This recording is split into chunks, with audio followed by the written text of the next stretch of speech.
to another edition of the Unknown Sports Podcast, brought to you by nobody, sponsored by nobody. I'm your host, AJ. What's up, Hunter? What's up, Austin? How are you guys today? Oh, wait, before we get to that, though, Hunter, can you give us the news? So this beer that we're having. That's not news. It is news, actually. It's news for the people. Breaking news. I think it was trending on a very small section of Twitter of what beer we were going to drink tonight. So, Hunter, finish introducing the beer for us. Well, it's Panic on the 4th of July, which is brought to you by Main and Mill Brewing. Do we know where they're out of, AJ?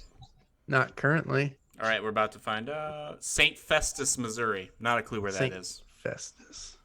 Not a clue where that is. I wonder if they need. Do you think they celebrate Festivus in St. Festus? They have to, right? They have to.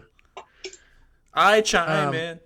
Very, yeah. Panic of the Disc, or at the Disco. That's what it should be called. The artist, though, is, I'm going to try to pronounce this. Is that Andrew Cranky from Long Island, New York? He's from Long Island. On Long Island. On Long Island? I don't know. But he's the artist of this, and it's a very cool can. So good for you, Andrew Cranky. I hope you're not cranky about your can. Let's go ahead and see if the beer lives up to Cranky standards, though. Hunter, was there any news, though, other than what beer we were drinking today? I mean, everybody got a calf injury last week.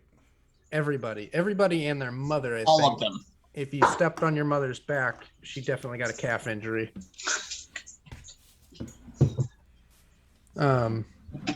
Yeah, like half the Browns. I saw a stat that 37% of the Browns roster this season is on the injured list for some reason or another. So sounds right.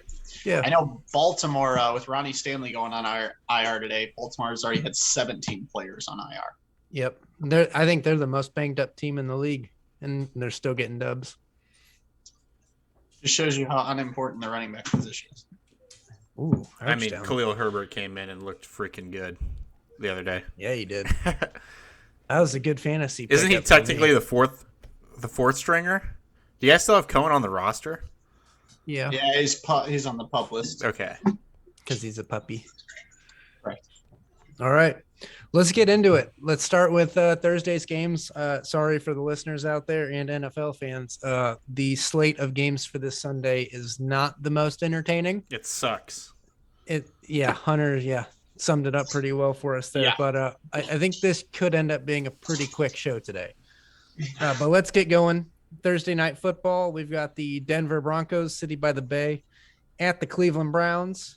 Cleveland is a 3.5-point favorite at home in this matchup.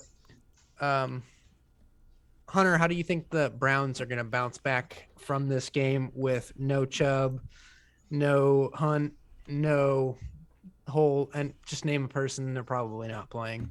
They're really lucky that the Broncos have been proven over the past couple weeks to be a really bad team.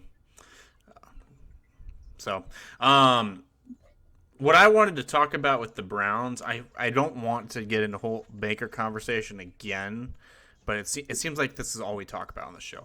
Anyways, I think that, and please don't interrupt here, AJ, with your he's trash stuff. I won't. I'm going to let you finish your thought. Okay. I think that there's a couple things going on here. First and foremost, obviously injured. Got injured a couple weeks ago. He's played honestly terribly before that, though. He was not playing well by any means. My thing is just, dude, if you're going to play and you're going to be the tough guy, you got to play better or get off the freaking field. Like, I don't know if your excuse is that you're injured or that you're sucking because you're not good. Whichever one it is, I know, AJ, which way you lean on that. Either way, he needs to be off the field right now. Case Keenum is a better option right now the way that he's playing. Yep. Yeah. Go ahead, Austin. I agree. I mean, Baker hasn't been great this year, but with guys like Baker, the more feisty kind of nitty gritty, grind it out type of quarterbacks, he needs to have that edge. He needs to have that edge physically to be able to get a tough run, try to get his team pumped up. Guys like that need their physical abilities, and he doesn't have it. I know they came out today and said his labrum is entirely torn now. His shoulder's been dislocated twice this season. If he can't provide that, he's now a backup, a straight drop back passer, and that's not what Cleveland needs, and that's not the best situation for Cleveland to win. So I'm with Hunter. I thought I was going to have more of a bold take on this, but it sounds like we're all in agreement here that Keenum currently is the best option for them at quarterback. Yeah, and I don't even know if he is, because I don't know. This is Case Keenum, though, not playoffs Case Keenum for the Vikings. This is sitting on a bench for the last 2 years Case Keenum. So I don't know what is really there. I think Baker banged up might possibly be the better option. I mean, I'll give him a little bit of the benefit of the doubt with the injury. It's not his throwing shoulder, but I understand with throwing mechanics how that can still kind of mess you up a little bit if your lead shoulder doesn't quite cooperate with what you're doing. And if he can't get that left arm up, I mean, I don't really know his throwing mechanics, like what he's comfortable with, but I mean, if you're just, if you've just got a limp noodle is your lead arm and your other arm's your throwing arm. Yeah. I mean, you're going to suffer a little bit. He's going to be less accurate with his throws. And really that's all he's got is his accuracy and his arm strength. But I don't know. This is a really big game for the Browns. If they lose this season, could go down a dark hole because they don't have a bye week until week 13. And there's no breaks in the schedule for them because they have a pretty tough schedule this season. If they win, I think they should win. I'm picking them to win. But it's because they're just a good team and that roster is so good. And I think the roster is really deep, and that's why I'm picking them to win.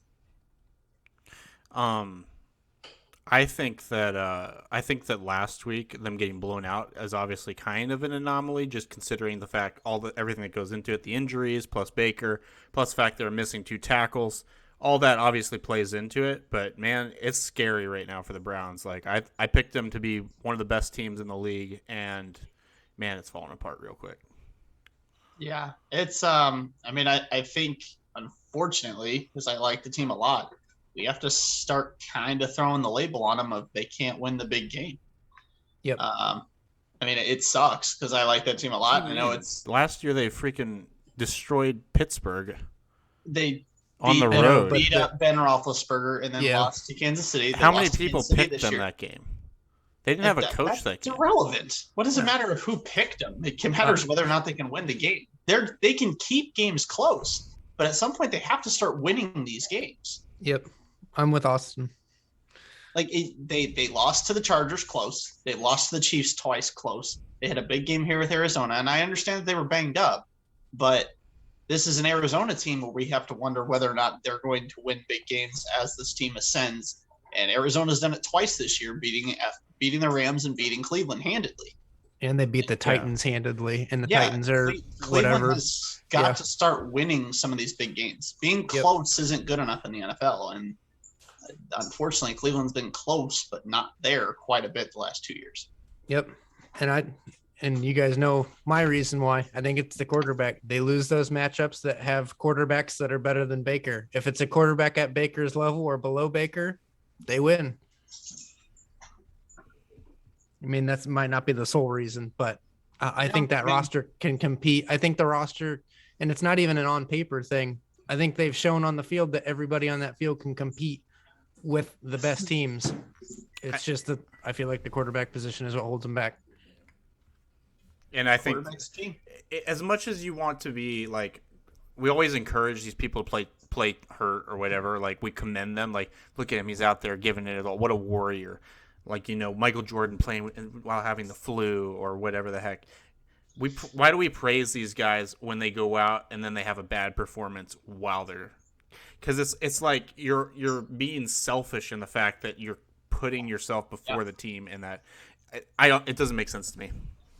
I mean, one of the greatest strengths of any leader in anything, whether it be business, or, your work life, your sports life, whatever it may be, when your ability to pull yourself back when you can't fulfill your role is just as important as being able to push through it when people need you. And right now, Baker is, and Stefanski for that matter, I mean, he can't be held totally unaccountable here. He has to be able to make that decision if Baker can't be the team that or be the leader this team needs right now. Let's move on to Sunday's games. We got the Kansas City Chiefs hang on.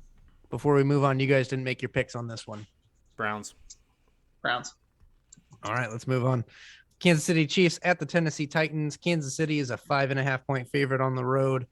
Even with the Titans coming off a pretty good win last night against Buffalo, I'm still going with Kansas City. This is a team that needs to kind of find themselves. And I think this is a game that the Chiefs will win, and down the road, analysts and stuff are going to be like, "Whoa, they beat the Titans." And it's going to be like, we're going to be the ones sitting here going, "They beat the freaking Titans." Who cares? It's just going to be a talk-up game, and I can just foresee that headline down the road. And that's why I'm picking the Chiefs to win, because we're just going to speak it into existence. Titans beat a good football team the other night. The Titans did beat a good football team. Yeah, they beat a really good football team. Josh Allen played pretty good. You're not going to give him credit for that? No, I did. I did. Did I not? So they had a good win last night. Okay. I mean, I hear you. I feel like that you're still not there with the Titans are going to be one of those teams. Anyways. I picked them to win the division. You've been way down on them all year, though. Because they haven't looked good. Yeah, Austin's been the hater. They haven't looked very good, and they've been getting wins, but Austin's the one that hates them. Whatever. Austin. I'm still on the Tannehill train. Okay. Don't try to push me off. Okay. You're acting like you weren't there 13 for a while. at halftime. You still on that train? Yeah. Yeah, exactly. Better than Baker. I wish I could make my lock of the week the over. Yeah, I know, right? Because these two teams are going to put up points. Neither one of these defenses are any good. Tennessee, Derrick Henry. I was wrong. Preseason, I was assuming when we talked about fantasy guys that Derrick Henry would slow down. Yeah. Apparently, he's just not a human. We're gonna throw out the normalcies of what people do in the past, and I'm not gonna doubt him going forward. I'm so happy that he is still going. Yeah, because it's so cool. It's so much fun to watch. It's a generational thing. It's of course it's not at the level of Jordan, but or LeBron, but it's in the NFL. It's an anomaly of a running back. He reminds me of Calvin Johnson, but playing running back. It doesn't matter. The players around him aren't fantastic. I know obviously you have Julio Jones there now, but the back half of his career, I'm not a big believer in Tannehill, but it doesn't matter because Derrick Henry's that good. The offensive line's not great, but it doesn't matter because Derrick Henry is that good. He put up last night the fastest run of anybody this season, and he's 6'3", 240, 6'2", 240. That run was scary when he got the top speed that quickly. And it's crazy because I feel like every one of Derrick Henry's runs, it's either the defensive tackle or defensive end is going to get his legs when he crashes, or someone is getting mauled in the secondary. And it feels like those are the only two logical outcomes that he has. And he's going to do it again this week. He might run for 250 yards. Kansas City's rush defense is not any good. So I wish I could take points here, but I'm still going to take Kansas City because ultimately I think Tennessee's going to have to throw the ball, and I don't trust Tannehill to outthrow Mahomes. I'm going to side with you on all that too, Austin, pretty much for every reason you listed too. But last week, what we saw from the Chiefs, I think we saw them kind of, I don't know, I don't want to say figure it out in the second half, but just say screw it a little bit. We're just going to just go back to who we are, which is Mahomes is going to create, because he was out of the pocket I don't know how many times that second half. Yeah. And that's fine, but I'm still worried about that long term, especially. I mean, they ran the ball down in the red zone. That's true. Yes, they did. I mean, that was a major factor. And honestly, we talked about it last having week. Darrell Williams there was such a major help. He just gets the yards that he can get every single play, and that's kind of what they need. Yeah, it's in a weird way. It's almost like he's kind of better for the offense as a whole than Allaire is, because you're right. He does exactly that. It's like, okay, there's 5 yards here. I'm gonna go get my 5 yards. Like I'm not gonna get 20 for you, but I'm gonna make sure I go get those 5 and put the offense in a better spot. Still think Damian Williams should be RB1 on this team, but whatever. Damian Williams is not on this team, so I know. Yeah, he should be. He's on He the should. Bears. He should have been the Super Bowl MVP. Is what he should have been. Very much so. Austin, what was your pick on this game? I took Kansas City. You took Kansas City. Hunter took Kansas City. I took Kansas City. Let's move on. We've got the Washington football team at the Green Bay Packers. Packers are a 9.5-point favorite in this one at home. Honestly, the football team hasn't looked that great this season. Been one of the bigger disappointments in the league, kind of like the Dolphins. We'll get to them next. But, yeah, I'm going with the Packers because Washington can't score points. They can't score points and they can't really stop anyone, and that's like the recipe for a losing team. They're one of the worst teams in the league right now that aren't named the Jacksonville Jaguars or the Detroit Lions. I think Detroit would beat them right now. It's possible. I could see it if Detroit was at home. Yeah. On the road, tie game. I don't think Detroit could beat anybody. They almost beat the Ravens. I am also going to go with the Packers here. If it was over 10, I might think about it, but no. The Packers are at home playing against a bad football team. This is my lock of the week. Nice. Green Bay minus 9.5. If you can get it under 10, run. If you're going to bet, run to wherever you bet and smash it, because this game is going to not even be close. The one weakness in Green Bay's team right now is running the rush defense, and Washington just refuses to give the ball to Antonio Gibson. They give it to him like 10 times a game, and they're like, good enough. And if they're not going to run the ball against the weakest part of Green Bay's team right now, Green Bay is just going to slaughter them. I know they have a good defensive line, but for whatever reason, it's not working this year. And if they're not going to be able to reach Rodgers with 4, he's going to make them pay. Bingo. Let's move on. We've got the Atlanta Falcons. Sorry, goodness gracious, I can't read.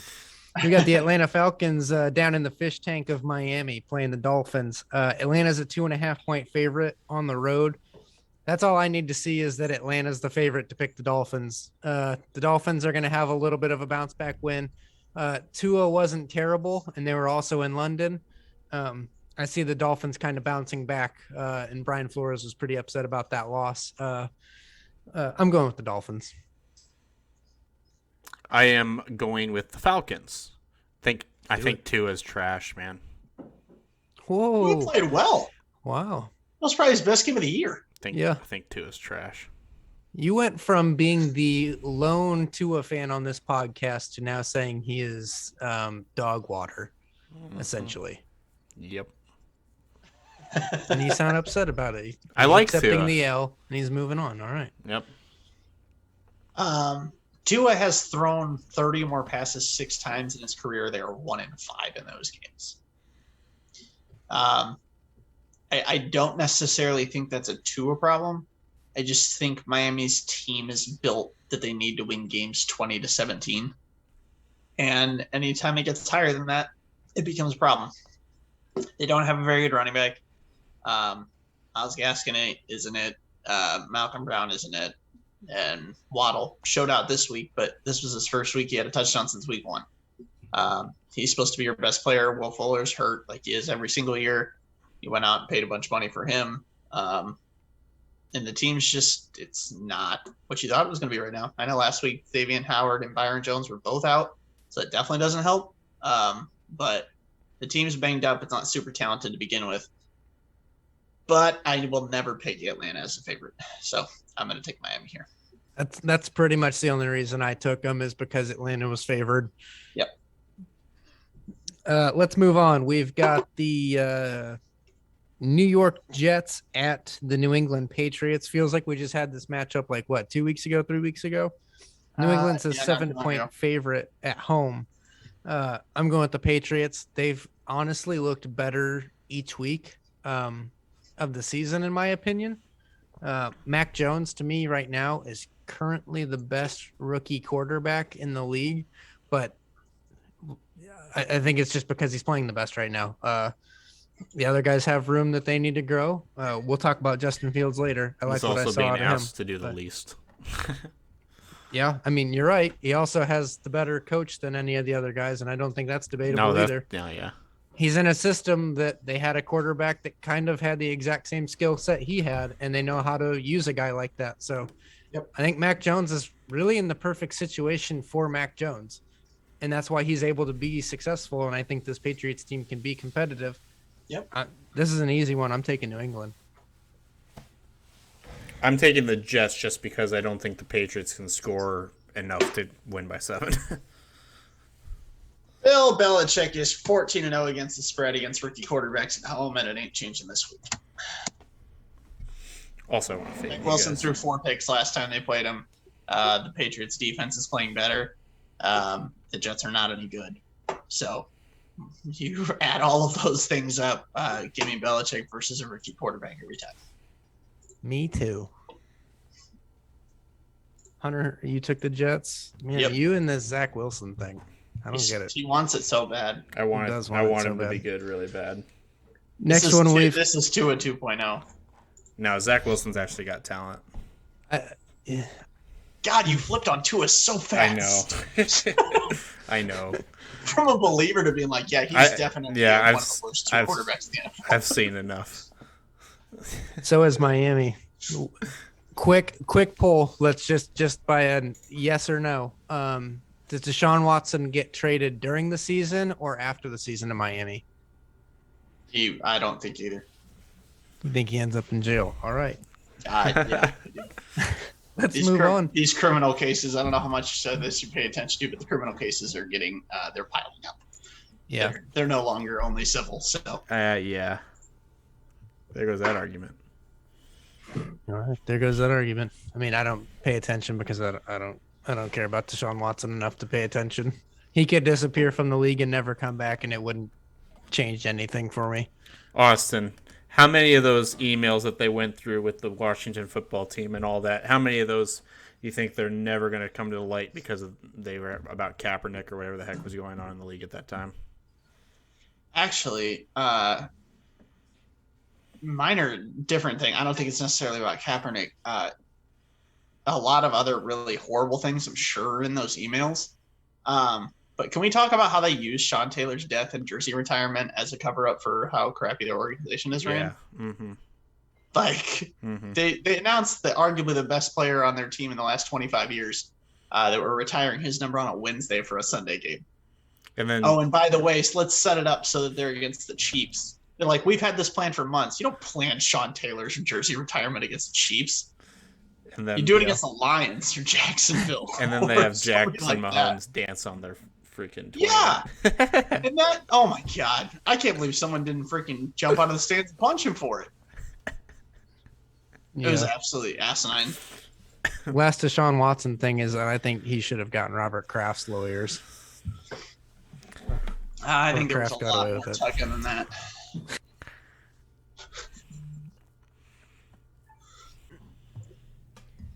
All right, next game we've got the Carolina Panthers at the New York Football Giants. Carolina's a 3-point favorite.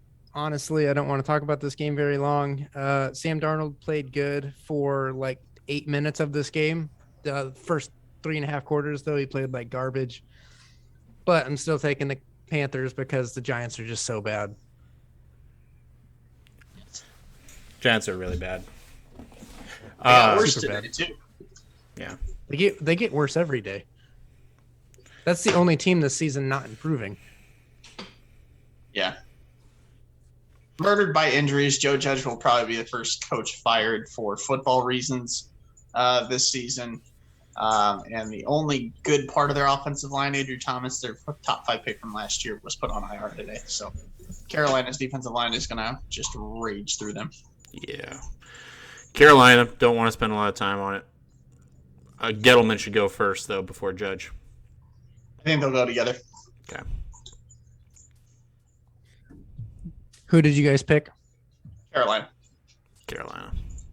Moving on to the next one, we've got the Cincinnati Bengals at the Baltimore Ravens. Baltimore is a 6-point favorite at home. Is this the game of the week? It might be, honestly. Which who would have thought if I'd have said to you guys preseason, hey, week 7, Bengals Ravens, best game of the week. I would have told you the slate's as bad as we think it is. Gosh, Yeah, I'm going to lean heavy on betting this weekend to make this enjoyable for myself. I'm taking the Bengals.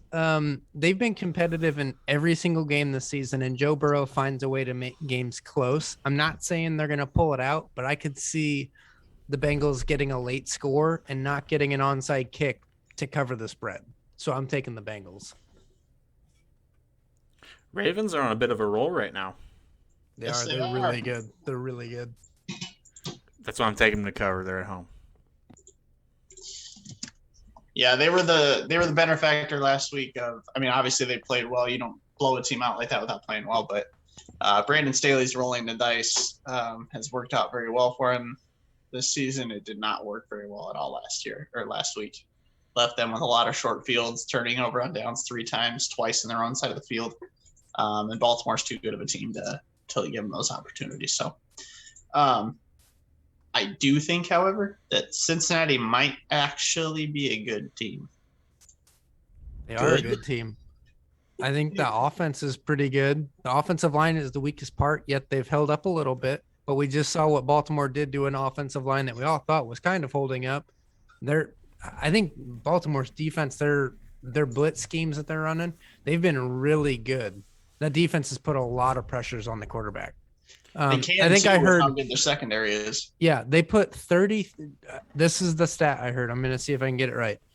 Justin Herbert dropped back to pass 42 times against the Ravens, and there was pressures on 33 of those dropbacks from Baltimore. Yep. That's absurd.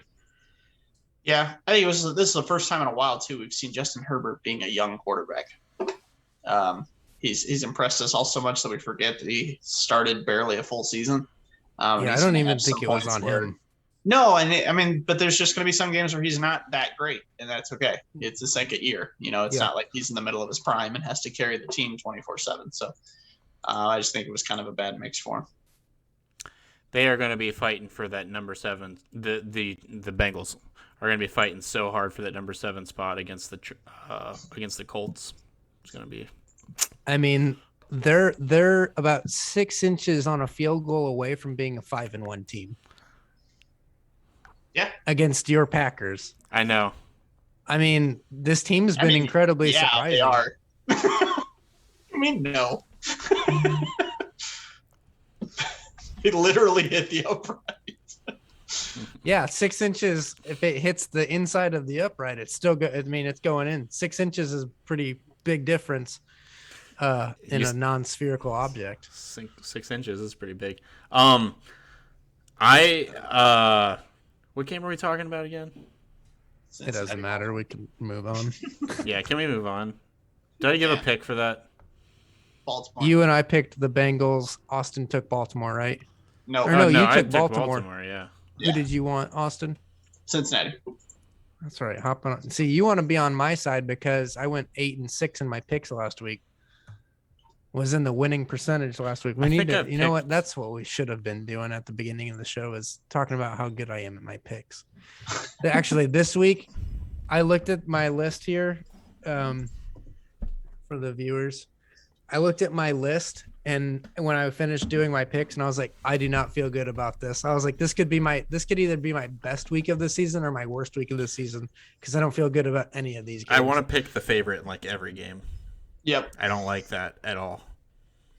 Yeah, I didn't do that actually. Next game.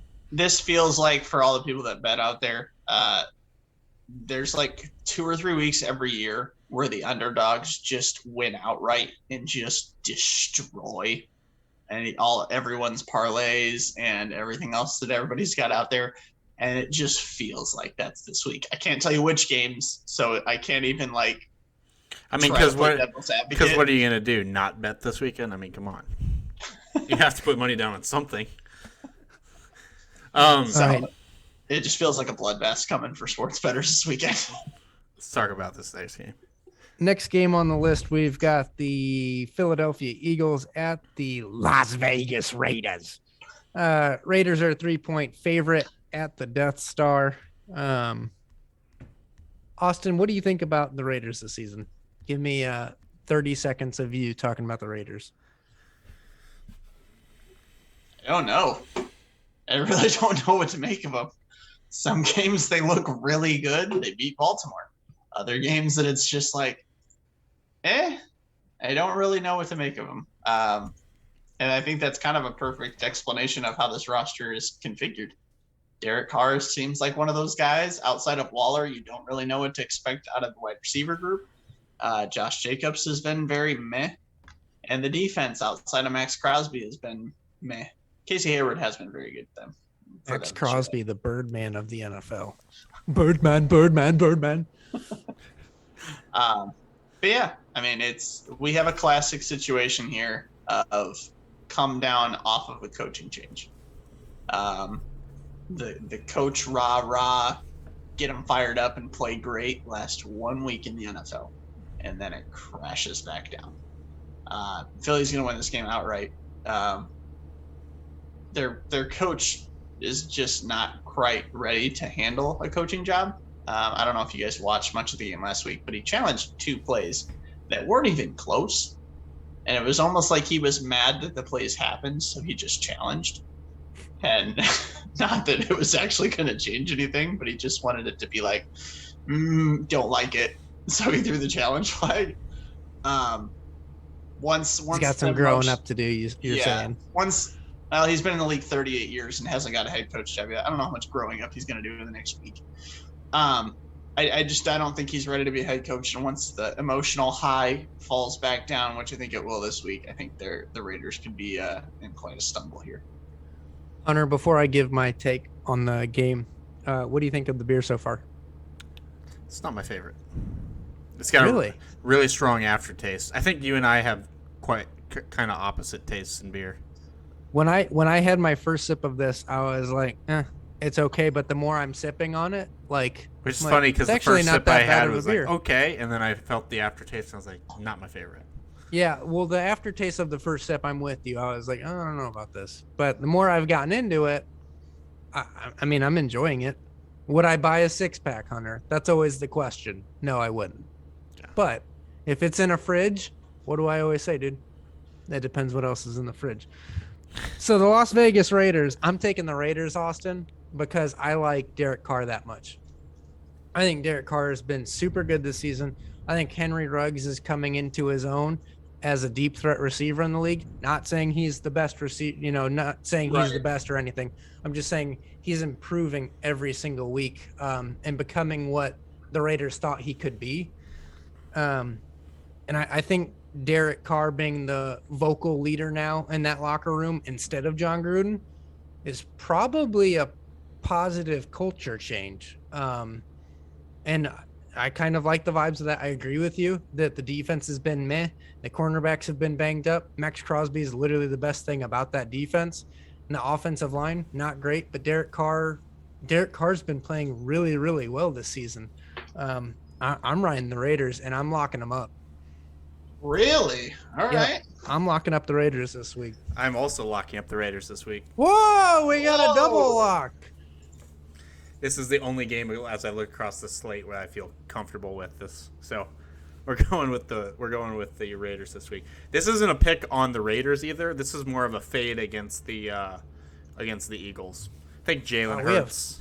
We have 3 very different takes. We have one very pro Eagles, one very pro Raiders, and one just sliding the Eagles. Mine was definitely that's an anti new coach take, not a pro Eagles take.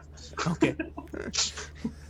I think Jalen Hurts, if you take away his rushing ability, is Nathan Peterman. Whoa.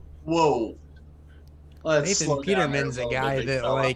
throws to the defense better than he does the offense. Side note: how long until Nathan Peterman gets cut? Because John Gruden's the only reason he's in the NFL. I know, right? Yeah, Honestly, he won't be on a team next year. As soon as Marietta comes back from injured reserve.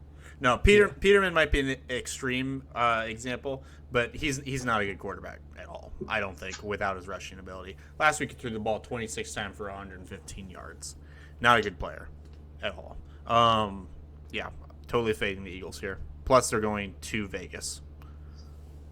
So The Death Star, dude. get your spike Next up shoulder on- pads out. Next up on the list, we've got the Detroit Lions at the Los Angeles Rams. Kind of a reunion for both Stafford and Goff. It's going to be a little bit of an awkward exchange after the game, I'm sure. Rams are a 15-point favorite at home, if this tells you anything. And I'm taking the Rams because the Rams are that good and the Lions are that bad. I don't fear the spread. Bettors out there take the first half spread. Don't take the full game spread. Stafford's going to come out with his hair on fire. McVay loves him. McVay is also going to show that Stafford is the guy that he needs and not Goff. And they're going to come out guns blazing. 15 is a lot. A But lot of points to eat. it is. But I think we're going to have back-to-back just brutal beatdowns here for the Rams. I'm still going Awesome. to take the Rams to cover. I mean, 15-point spreads each, Austin. We can let's split that.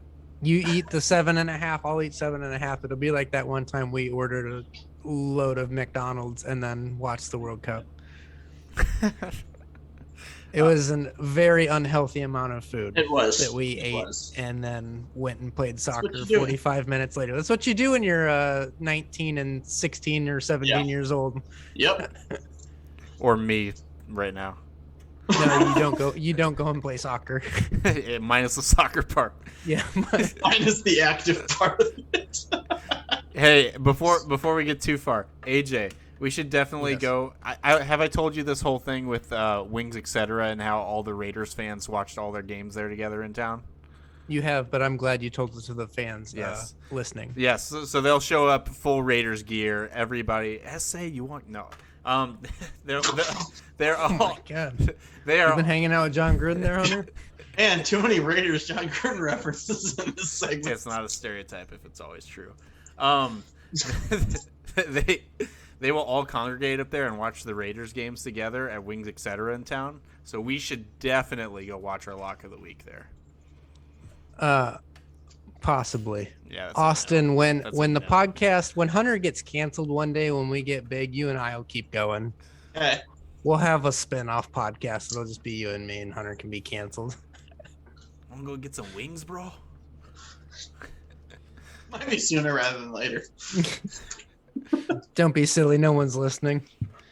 Except for Jason. Oh, first shout out for not Jason Stanley. It's Jason, the random YouTube guy. Shout out to you, dude, for listening to all of our stuff. We don't know you. We noticed you, though. We appreciate it. Kudos to you, bro. Next game. I thought for a second you were actually giving Jason Stanley a shout out there. No, dude. Even funnier, the guy that we have no idea who he is, but he listens. I'm Rams minus 15. By the way. All right. Next game, we've got the Houston Texans versus the Arizona Cardinals. Arizona's a 17-point favorite at home. Another huge margin. Again, I'm taking the Cardinals. Apparently, that Davis Mills one decent game against the Patriots was a fluke. I felt dumb for choosing the Texans to cover against the Colts, who blew them out of the water. Kyler Murray's going to destroy this team if Carson Wentz put up over 30. Next game. It's tough. Give me your picks. It's tough not to. I'm just gonna go with the Texans because 17's a lot, but I don't feel confident at all. I wouldn't bet personally a lot of these games. Point totals is where I would look. There's a lot of games that I wouldn't touch with a 10-foot pole this week if you're betting. But since I have to Sure, make a man. pick, I'm gonna take the Texans to cover. I'm going to take Arizona simply for the fact that I think Houston's already checked out this year.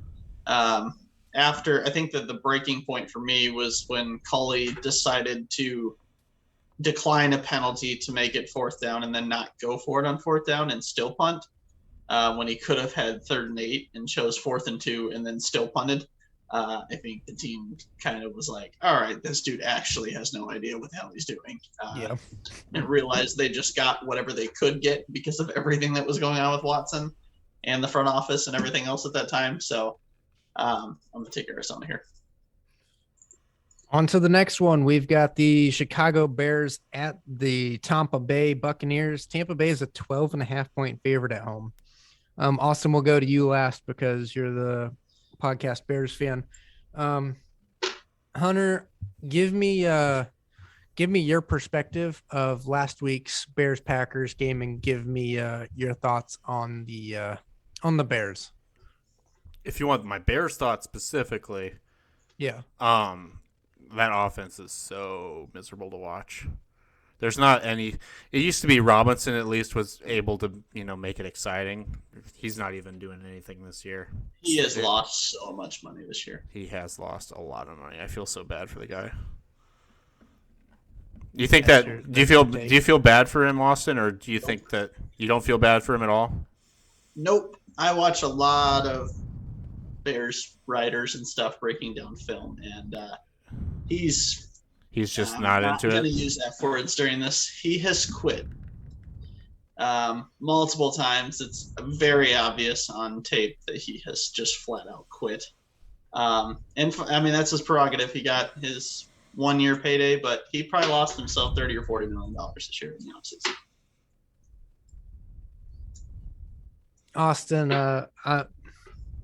Austin, when we talked on the podcast last week, I was with you and I really wanted to pick the Bears to cover the spread. And I went with my brain and the Packers bailed me out and put up a late touchdown because Rodgers is good. He owns Chicago, as he made very clear. But I want to start there. Hang on. Can I make my pick first and then I'll let you go ahead. I'll let you go. But I'm taking the Bears to cover this one. I think that defense is really good, and I think Justin Fields is improving week by week. I'm with you. Allen Robinson hasn't been in the realm of earth at a Chicago Bears game, but I'm letting the Bears cover. Go ahead, Austin. The floor is yours for 5 minutes. Okay.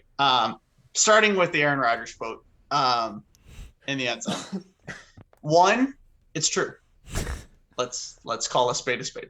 Okay.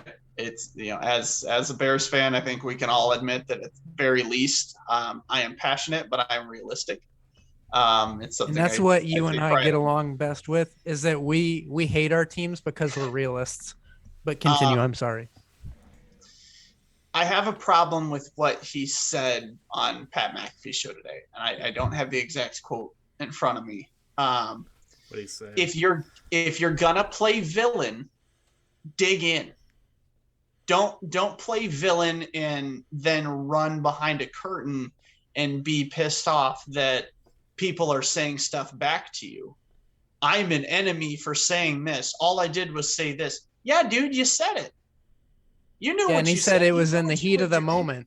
Right. But you know what you said. You knew what you were doing. And again, he's not wrong. And I want to make sure that emphasized here because I'm with him. But don't back off. Yes, Don't be a pansy about it and be like, oh man, I'm the enemy now because I said something back to the fans. And no, you're right. Anyone who's saying that you're not right is wrong. But don't freaking cower up about it. Dig in, dude. If I'm you want to be a heel, 1,000% on your side. He's been towards Chicago and towards the rest of the NFC for the good majority of his career. Dig in. Don't bail now.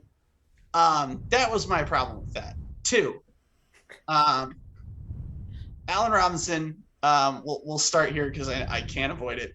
The officiating was, again, not using F words on this. It was really, bad both really ways? Bad. No, it was not bad both ways. Bad both it was ways? One of the worst It was bad both ways. No, it wasn't. Give me an really example bad off the top of your head right now. It was really bad Where in did the the Packers Browns get game too. screwed? Because I can give you about 8. I mean, off the top of my head right now, but Just the Lazard no. catch. None. The Lazard catch, yes. And I didn't even think that was that bad. I just thought the game had no flow whatsoever because there was calls nonstop. There was. There's also several non-calls. Okay, 1, the jump offsides. Okay, for sure offsides. Aaron Rodgers made a living at it. It was something that I was super, super ecstatic that Justin Fields realized and adapted. I think that's a really good part of a young quarterback's development, is becoming aware of those particular situations and taking the shots when necessary. 2, that is one of the perfect examples of why I'm so done with Allen Robinson. That pass looked that bad because Allen Robinson gave up. If you watch the end zone angle from that play, when Justin Fields' back foot hits, when he decides he's going to throw that ball before he takes the crow hop and throws, Allen Robinson has beat his defender by almost 5 yards. He quit running by the time Fields threw the ball. He thought he wasn't getting the ball, so he's just done. And that's happened a lot this year. So as bad as that pick looked for Fields, it should not have been that ugly. It was probably still overshot, yeah. That one's brutal. 2, the unnecessary roughness penalty in the backfield for taunting. 1, the taunting rule in general is just horrid. That's league-wide. That's not specific to this game. But if we're going to call taunting, maybe grabbing the defensive end as he's trying to get up by his face mask and pulling him back down is also taunting. 2, Rodgers saying that he owns the team and the city, maybe also taunting. Just saying, let's let it roll both ways. I knew you were going to bring up that part. I love it. 3, Matt Nagy should have been fired 2 years ago and still needs to be. Matt Nagy's best offensive year in points per game. Either one of you guys want to guess how many points per game his best season is? 24. 17. Jesus Christ. No, I'm kidding. It's probably around 24. 26 range. 20.63. Wow. I was close. I win, Hunter. I was closer. That was crazy. This price is right. You both lost. Damn it.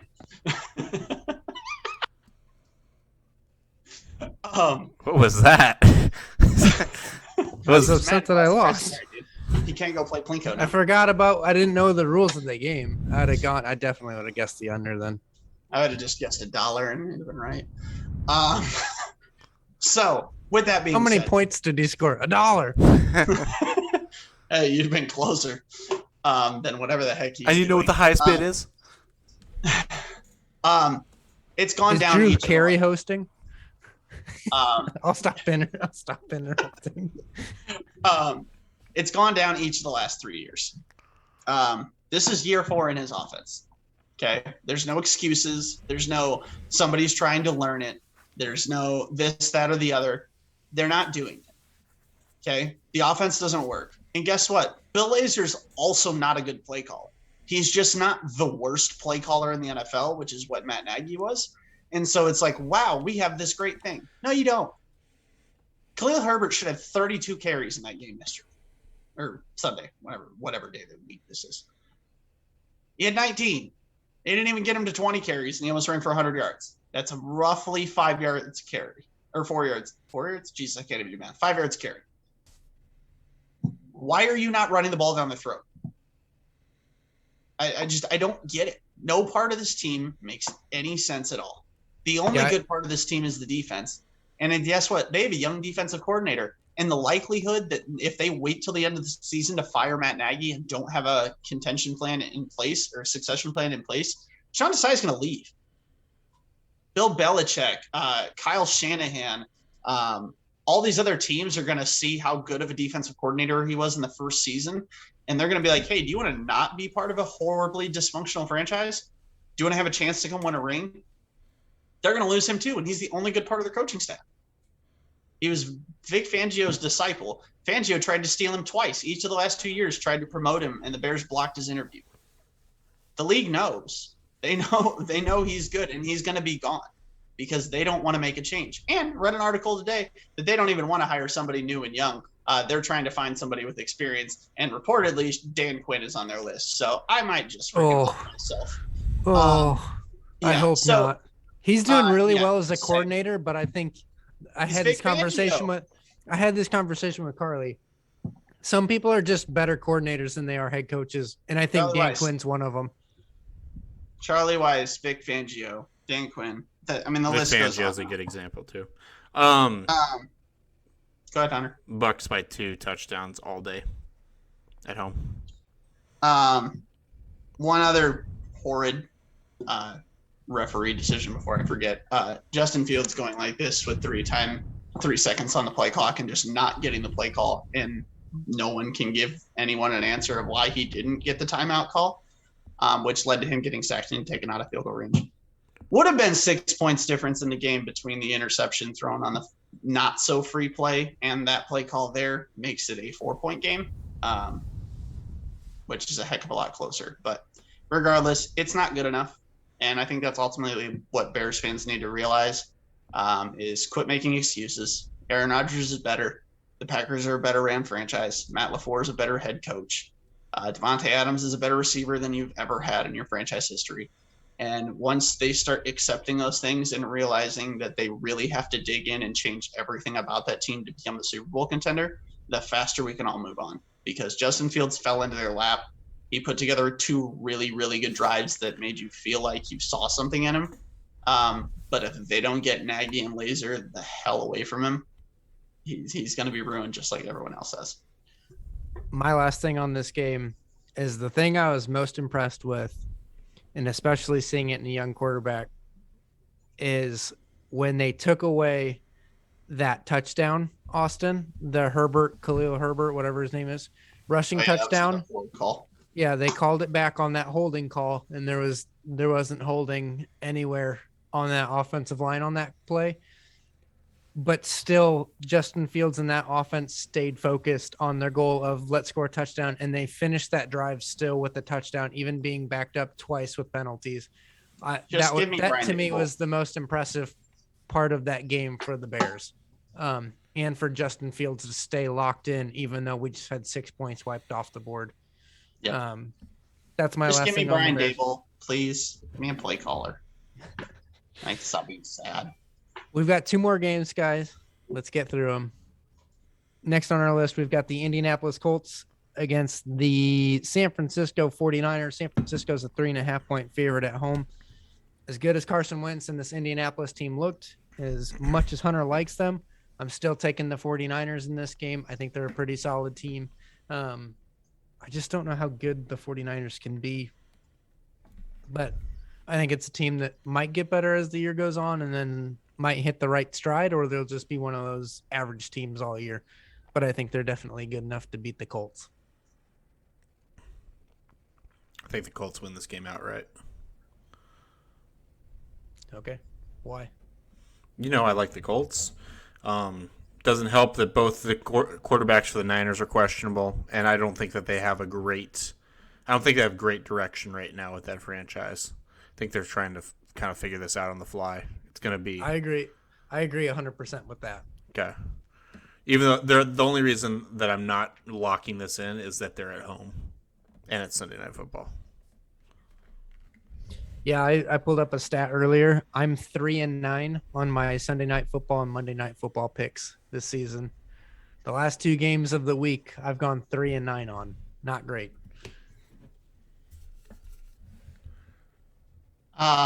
Yeah, give me Indy here. I'm with Hunter. I think Indy wins this game outright. I still think Indianapolis is gonna fight for this division. Their schedules are just really bad. Really good for them, really bad in general. Here for a good stretch, and they're gonna find their way into play some division games to win it down the stretch. And I think their schedule lines up very well. Reich has Wentz playing well. He's not very good, but he's playing well. He's not really turning the ball over. I love and Reich. They don't need Reich him to. Is such a good coach. Okay, hang on. let's get Jonathan Taylor touches before we admit that he's this offensive. He's getting there. Yeah, way too slowly. Jonathan Taylor is awesome, and they, for whatever reason, AJ, didn't you say you don't like Jonathan Taylor? Yep. Golly. Questionable. Apparently Frank Wright there. doesn't either, so I'm not wrong. Yeah. Hell, I wouldn't go that far. They Colts, by the way, 2-4, 4-2 against the spread though this year. Yep. Meanwhile, the Niners are 1-4 against the spread. Shanahan's also 3-2 off the bye. So as good of his coach as you'd think he'd be to have that extra time off a bye, he hasn't been that good on it. So I'm going to take Indy here. Moving on to the next one, we've got our Monday night game that is more of a snoozer than that one, in my opinion. We've got the New Orleans Saints against the Russell Wilson-less Seattle Seahawks. We've got a classic Jameis Winston versus Geno Smith game. New Orleans is a 5-point favorite on the road. I'm taking the Seahawks because I don't know what to make of New Orleans, and at least I've seen Geno be competitive in these games. So I expect this to be a competitive game, just an ugly one. So, and 5 points, that's quite the spread for a Jameis Winston-led Saints team. So I'm going with the Seahawks just to cover. I don't care if they win. I don't care. I'm not even going to watch this game probably, but I'm taking the Seahawks. I think Sean Payton having over 2 weeks to figure out a game plan for Monday night is going to be really beneficial for the Saints. Saints -5 to me all day. Yeah, I agree, Hunter. Peyton doesn't have an overwhelming record against the spread coming off a bye. However, he has played divisional opponents. I believe it was 6 times coming off a bye. So that does put a small asterisk in it. It's not like a different team you have to put extra time to prepare for. But yeah, Geno Smith isn't very good. I know he had a decent showing, but their defensive line is going to be able to get home. And I think we're going to get good Jameis this week coming off a bye rather than bad Jameis. And then he'll be back in week 8. Yeah, I could go 0-2 this week on the Monday night game like I did last week. But who knows? But guys, we made it through the show. Listeners, thank you for listening. It might have been boring. I hope Austin's Bears insight helps. Austin, are you in any Bears chat rooms like on our Bears Reddit page? Because you need to like join those and post our podcast in there and say just listen to this time through this time, and I bet we get like 150 more listeners. Yeah, you want to hear someone else just flat out complain for a while? Yeah, go ahead, click subscribe on the link below. Just like if you think that the Bears, like if you want to hear how I feel about the Bears, listen to this next 5 minutes, just the 5 minutes of this podcast, and give them the timestamps. Yep. That gets us at least, I'd say we'd get 25 if you did the right group. I bet we'd get 25 regular listeners through that, and all of them would be just on to listen to you talk about the Bears. You'd have your own cult following, Austin. Your your Twitter would grow 25 followers. This wouldn't work if we did this with you, because most Browns fans, I feel like their outlook right now is just, man, I'm just happy to be here and not complete garbage this year. I don't think so. I think that they're just all Baker fans, and I'm not. Okay. I think that's where I'm the outlier. I think that they know that the team is not doing great right now, and there's some things that need fixed, and there's some players that need to get healthy. But I think that they're Baker fans, and I'm not. I think I'm your average Packers fan. Nothing You special. are the average Packers fan, dude. You're so basic. I am basic. You're less obnoxious than most of them. Oh, that's the nicest thing Austin's ever said to you, I think. At least about your fandom with the Packers. Maybe in general. Who knows? Thanks for listening, everybody. Until next week, take it easy. You know where to find us.